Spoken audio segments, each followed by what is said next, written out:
Bonjour et bienvenue. Aujourd'hui, on débriefe la rencontre de la 24e, 25e journée de championnat de National 2, où l'on a vu enfin de nouveau le Sporting gagner hier soir face à Istres dans un stade de rencontre des plus creux, des plus vides. Vraiment impressionnant. Alors, je rigole doucement quand je lis 700 spectateurs sur VAR Matin. S'il y en avait la moitié, c'était le bout du monde. Enfin bref, toujours est-il que ce matin, on avait invité Zaki Noubir, le coach de Istres, qui m'a appelé pour s'excuser et me dire qu'il ne serait pas présent parce qu'il était trop énervé de la prestation de ses joueurs. Donc, on va débriefer Manu, Jérôme et moi cette rencontre où clairement, j'ai lu sur le forum que c'était digne en termes d'intensité d'un match amical. C'est vrai qu'il n'y avait pas une grande intensité. Alors, Jérôme. Puisque tu es arrivé le dernier, je vais te donner la parole en premier. Et puis en plus parce que j'ai appris hier soir que tu avais des fans parmi les supporters du Sporting, donc on m'a dit beaucoup de bien de toi. Manu était présent, donc on te laisse la parole. Ouais, vas-y. C'est vrai que sur l'intensité, c'était parce que Manu la semaine dernière il nous a parlé qu'il fallait encore avoir peur parce qu'on n'était jamais plus en danger que quand on avait plus peur, quoi. Et je pense que peut-être que même si l'intensité au niveau des deux équipes était vraiment pas folle, je crois que Istres avait encore moins peur que nous de pas se maintenir, parce que c'est vrai que ça a été tristouné comme match au niveau de l'intensité, mais on s'en est mieux sorti que nos adversaires, quoi. C'est le moins qu'on puisse dire malgré tout. Mais moi, je vous avoue que depuis que moi, j'y croyais pas à la descente. Mais après, tout peut arriver. Et Manu a bien raison. Quand t'es coach, à un moment donné, déjà, tu peux pas te contenter de finir la saison en roue libre. De toute façon, tu prépares toujours quelque chose, la suivante ou quelque chose comme ça. Mais c'est vrai que mathématiquement, tant que c'est pas fait, tu peux pas te permettre de laisser filer les choses, quoi. Mais hier on a fait le boulot au niveau comptable. Après, c'est vrai que dans le contenu, c'est vrai que ça joue à deux à l'heure, quoi. Et puis je t'avoue que moi, en termes d'intérêt, j'y vais vraiment parce que je suis abonné, quoi. Sinon, pour te dire à quel point, alors ça va très loin, je mets même mon réveil pour me rappeler l'heure du match 1 heure avant, pour pas oublier d'y aller. T'imagines où j'en suis? Je te jure, j'en suis là. C'est grave, hein. J'ai peur d'oublier d'y aller. C'est un truc de fou. Ça m'est pas arrivé longtemps, souvent, je te le dis. Ouais. Donc voilà, donc j'y suis allé, mais j'ai beaucoup discuté avec mes voisins, quoi, plus que certainement regarder le match. Donc qu'est-ce que je te dis, à part qu'on l'a emporté au score, franchement sur le contenu, on a été relativement sérieux, voilà, mais face à une équipe qui était peut-être encore plus en vacances que nous, quoi. C'est ça peut-être le drame pour le coach de Istres, et je comprends sa fureur, quoi, parce qu'au classement ils sont loin d'être sauvés, et encore plus loin que nous, pour le coup. Ouais, tout à fait. Manu, ton point de vue, bon, même si on était ensemble au match. Oui, écoutez, si j'en crois le coach de Angoulême, quand ils ont battu Cannes, c'était la semaine dernière, ça. Je sais plus, ça file tellement vite. Ouais, il me semble que c'était il y a 2 semaines. Enfin, il disait qu'avec 36 points, il avait assuré le maintien. On en a 35. Si on le croit, on saurait, pour assurer le coup, il manquerait 2 points, apparemment, pour être sauvé mathématiquement. C'est clair que hier, on va retenir ça, hein, la victoire, les 3 points qui nous assurent presque. Je suis bien plus rassuré, mais je serai toujours un peu méfiant. Et puis, on va j'espère que sur les 5 derniers matchs, on arrachera au moins une victoire, parce qu'on reçoit quand même 3 fois, même si c'est des bonnes équipes. Mais non, mais plusieurs réflexions. Alors déjà, on n'avait pas évoqué, enfin je n'avais pas évoqué, parce que j'avais été le premier à mettre ça un peu sur le tapis, le problème des gardiens. Ça fait quelques matchs que je trouvais que Terning avait eu sa chance et ne l'avait pas saisi, et je m'attendais à ce que Christopher revienne dans les buts, parce que c'est vrai que on l'a pas évoqué parce qu'on parle de beaucoup de choses, mais ça me trottait dans la tête. Mais c'est vrai que j'étais assez mécontente de Simon là sur ses dernières prestations, qui semble avoir complètement décroché. Enfin, je trouve qu'il a été particulièrement moyen, hein, bien, même voire mauvais. Et puis j'étais content de revoir Christopher hier. Alors Premier but, moi je le mets un peu sur lui quand même. Hein. Il est pas rassurant. Il le repousse bêtement. Bon, il y en a beaucoup qui ont pointé du doigt Maillot. Bon, très bien. Mais enfin, Maillot, il est dans le dos. Bon, il a pas le temps. Enfin, on va dire que c'est tous les deux qui sont fautifs. Mais par contre, donc évidemment, à souligner cet arrêt sur le penalty parce que bon, évidemment, alors il est pas décisif, hein, parce que c'est à 3-1, mais bon, il nous permet de faire une fin de match beaucoup plus tranquille, beaucoup plus sereine. Et par contre, voilà, c'est ça qu'on attend d'un gardien et ce que ça a rejailli sur l'équipe. Je sais pas si vous avez et même dans le public, ben voilà, vous voyez, j'allais dire ce but, cet arrêt, va lui faire un bien fou. Ça a rejailli sur toute l'équipe en donnant une espèce de peps comme ça, bienvenue. Et voilà, et c'est ce qu'on aime et c'est ce qu'on attend de joueurs qui sortent un peu de bois pour nous sortir un peu de cette ornière là où on est en ce moment, ouais, de ce marasme. Mais vous voyez, un penalty à arrêter comme ça, je trouve que ça a créé un petit quelque chose comme ça. On l'a vu sur sa réaction et celle de ses coéquipiers. Hein. Ouais, et puis après, hein, on aurait dit qu'il y a eu un vrai élan d'énergie. C'était assez flagrant, je trouve. Et voilà. Et ben, bravo Christopher. Hein, et il faut qu'il continue comme ça. On a besoin cette année, hein, d'ailleurs. Hein, et globalement, je trouve que sur les gardiens, ça, on n'a pas été top. Et c'est vraiment un axe d'amélioration fort à penser pour l'année prochaine. Pour s'il reste, il va falloir que la gestion, parce que je pense que la gestion de Momo pour moi n'a pas été très bonne. Christopher sortait d'une saison quasiment blanche et il est de suite titulaire. Il a de suite mis en haut, alors que je pense qu'au début il aurait fallu une meilleure comment on dit, ouais, partage de temps de jeu. Ouais, partage de temps de jeu, concurrence, une meilleure concurrence. Je trouve qu'elle n'a pas été très bien gérée, mais donc ça c'est un axe d'amélioration à voir. Mais sinon après, et je parlerai de nous encore un peu plus tard, mais je voulais quand même souligner deux choses pour Ruiz. Déjà la première, moi j'avais pas compris pourquoi, et c'est pas une pique à Zach parce qu'on est content pour lui qu'il ait trouvé un banc, mais on n'a pas compris pourquoi il vire Sichi là, Anthony, hein, je crois, il s'appelle. Bon, il n'y avait pas le feu à Istres, peut-être qu'ils sont un peu déçus de leur classement, mais enfin, ils sont promus. Enfin, je trouvais que c'était malgré tout cohérent. C'était une équipe, et c'est toujours une équipe avec beaucoup de qualité. Et à l'instar de l'Étoile, ces deux changements de coach sont complètement cons. Hein. Il faut pas le dire. Non, mais il y a pas d'autre mot. Hein. Il y a pas d'autre mot. Quand t'es pas en danger, laisse un peu bosser les gens. Et puis, je pense que voilà, tant mieux pour Zach. Mais je trouve que ça n'a pas été une bonne décision du président. Et par contre, oui. Et hier, j'ai trouvé cette équipe de Istres pas cohérente, décousue.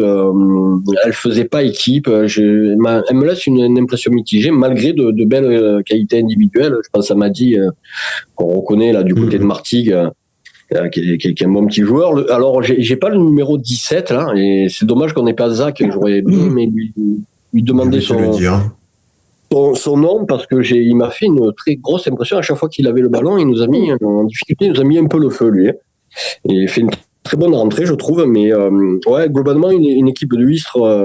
D'ailleurs, où j'étais à titre personnel revanchard. Hein, je me souviens du match aller. Nous, on fait notre non-match, mais ils nous marchent un peu dessus aussi.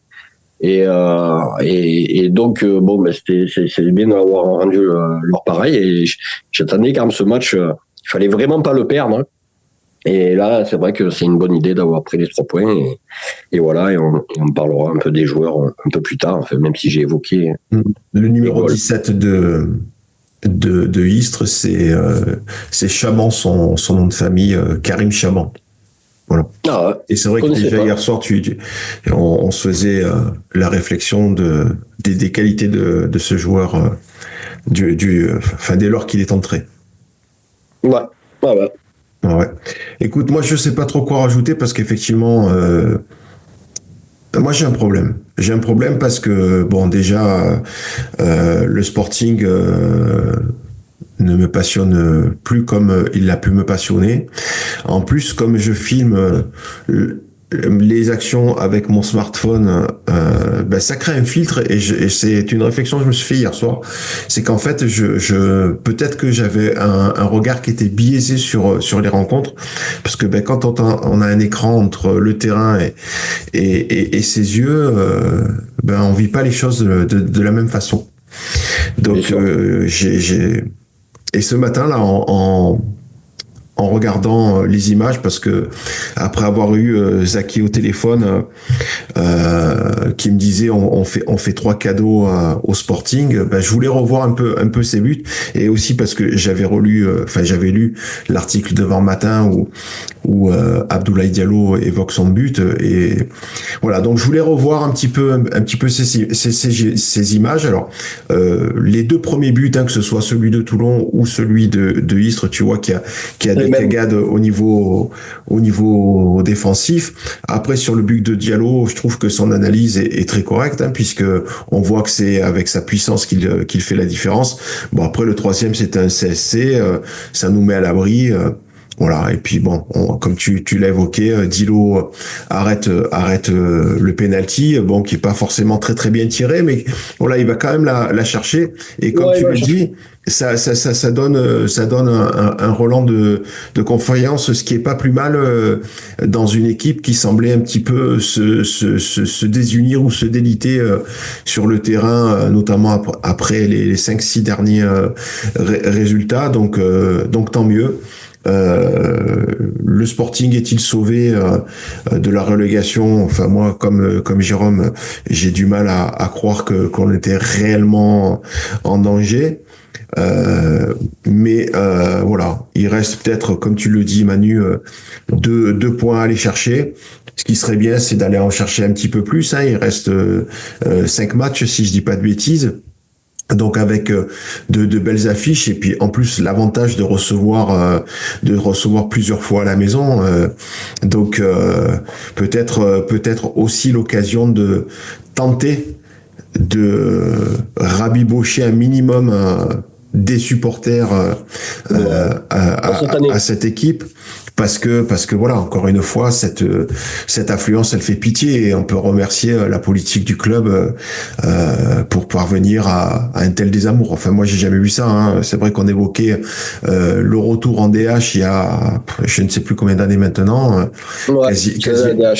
quasiment 20 ans, et même à cette époque-là, je suis pas certain qu'on ait eu des affluences aussi médiocres. C'était vraiment c'est triste, quoi. C'est d'une tristesse affligeante, mais je comprends que les gens puissent ne plus avoir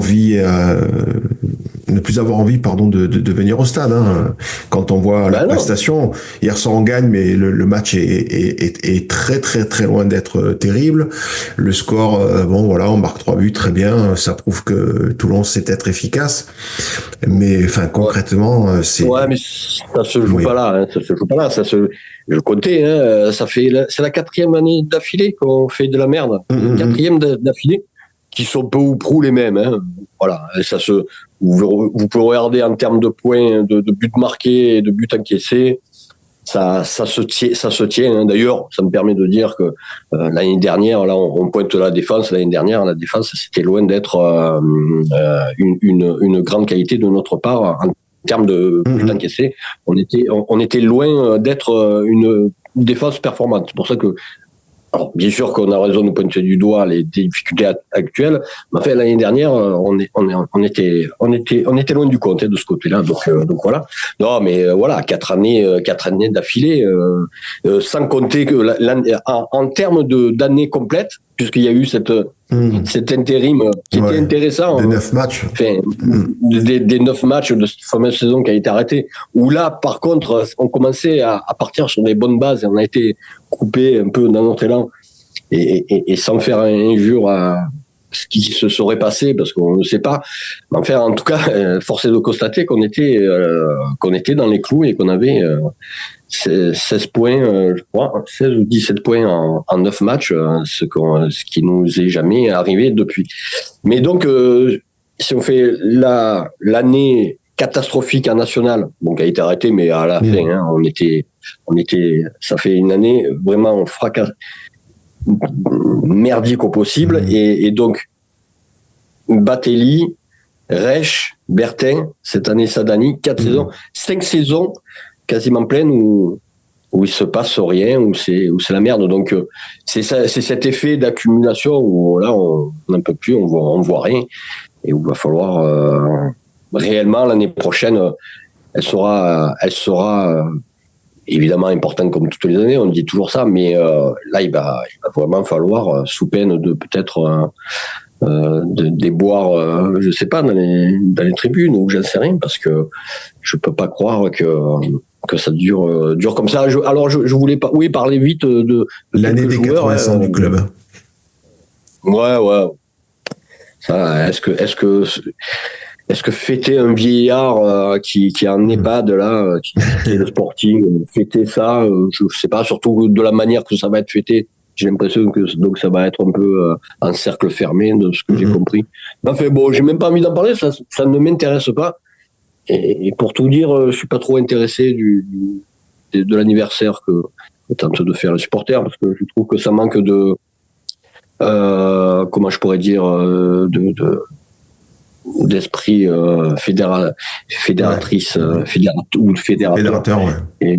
Et je trouve que dans les deux cas, on est un peu entre soi, et ça manque un peu de nouveauté, d'ouverture. D'ouverture, et c'est ce qu'on avait besoin, mais bon, peu importe, de toute façon. On a besoin d'un vent de fraîcheur un peu nouveau, et peut-être il faudra qu'il vienne de l'extérieur, mais on verra. Enfin, voilà, juste pour finir sur le match, moi je voulais quand même être laudé quand même dans le haut, qui je trouve a fait un super match, quoi. Hein, il a quand même été globalement très bon. Et puis alors un mot sur Olengbe, pardon.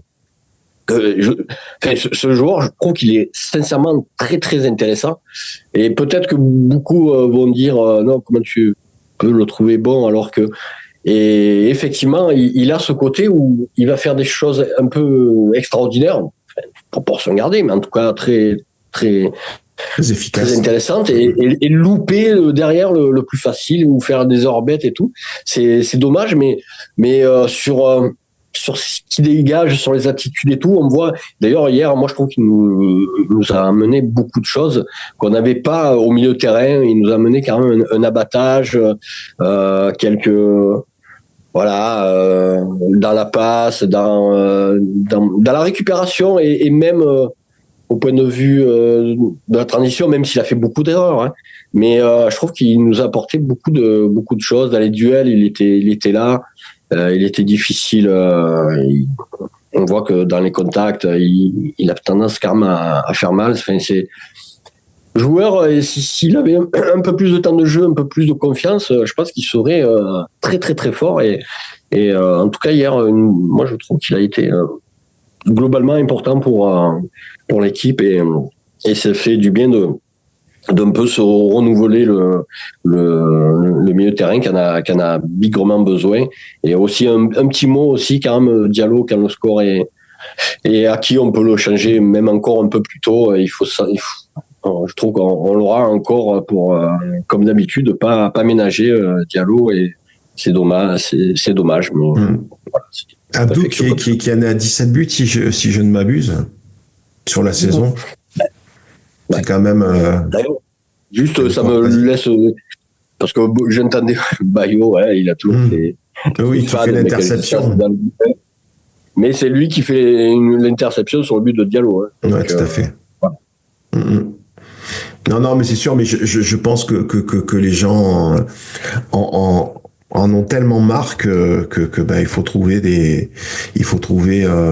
boucs émissaires. Alors c'est clair que Julio n'est pas le meilleur joueur du monde, mais clairement, enfin moi j'ai trouvé que dans l'état d'esprit, voilà, il a été un capitaine exemplaire, quoi. Hein. Il a tenté de montrer l'exemple. avec ses qualités et ses défauts. Et comme tu le dis, son interception permet de voir Abdou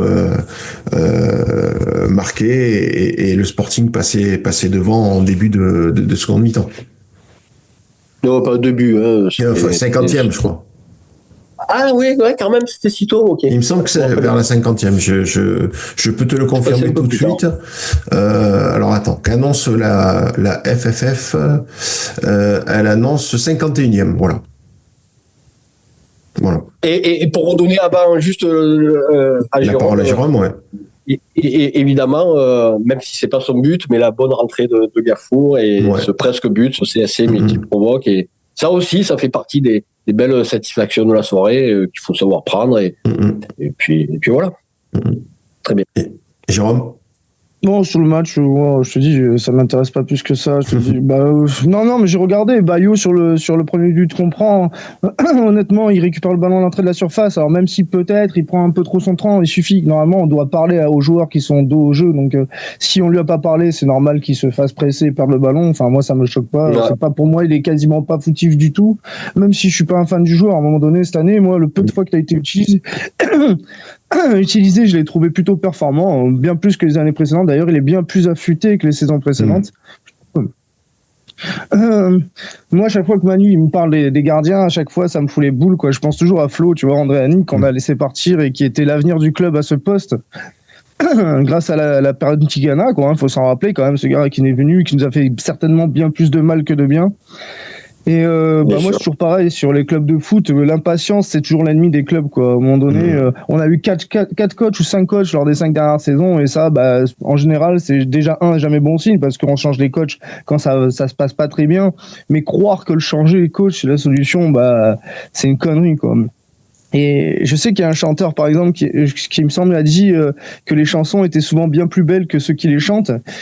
Et nous, c'est pareil. On a souvent des dirigeants bien moins compétents que les coachs qu'ils nomment, quoi. Et c'est bien de vouloir faire la pluie le beau temps, de se dire j'ai droit de vie et de mort sur mon coach, je le nomme, je le vire comme je veux.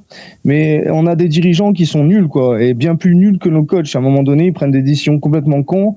Ils changent des gars pour un oui ou pour un non, pour 2 résultats négatifs. Tu parlais de ce distre, c'est pareil, quoi. Enfin, tu vois que quand tu dis, à un moment donné, quand tu changes ton coach, déjà, c'est un aveu d'échec, parce que le mec qui l'a nommé, c'est toi. Donc, quand tu le vires, c'est toi que tu dis que t'es un âne, quoi. Tu dis que t'es un incompétent. Enfin, c'est toi que tu montes du doigt quelque part, puisque tu te déjuges, quoi. Et alors des fois il faut le faire, des fois c'est salvateur, mais la plupart du temps c'est une mauvaise décision, c'est encore une plus mauvaise décision que de le maintenir. Et voilà, moi c'est ça qui me saoule, c'est qu'on en revient toujours à la même personne, celle qui est à la tête du club. Et évidemment qu'on s'impatiente, ça fait presque 30 ans je crois, qu'on a quitté le monde professionnel, je veux dire.